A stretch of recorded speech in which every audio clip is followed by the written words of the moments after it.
একদিন হজরত মুহাম্মদ সাল্লাল্লাহু আলাইহি ওয়াসাল্লাম হজরত আলী রাদিয়াল্লাহু তাআলা আনহুকে বলেছিল, ঘুমাতে যাওয়ার আগে 5টি কাজ প্রতি রাতে করবে। 1. 4000 দিনার সদকা করবে। 2. একটি কুরআন খতম করবে। 3.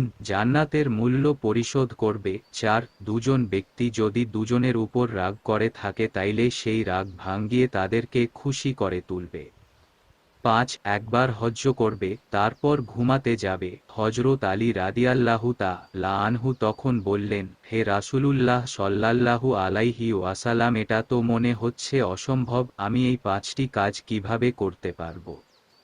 তখন হজরত মুহাম্মদ সাল্লাল্লাহু আলাইহি ওয়াসাল্লাম বললেন, 1. সূরা ফাতিহা 4 বার পড়লেই 4000 দিনার সদকা করার সমপরিমাণ সওয়াব পাবে। 2. সূরা ইখলাস 3 বার পড়লে একটি কুরআন খতমের সওয়াব পাবে।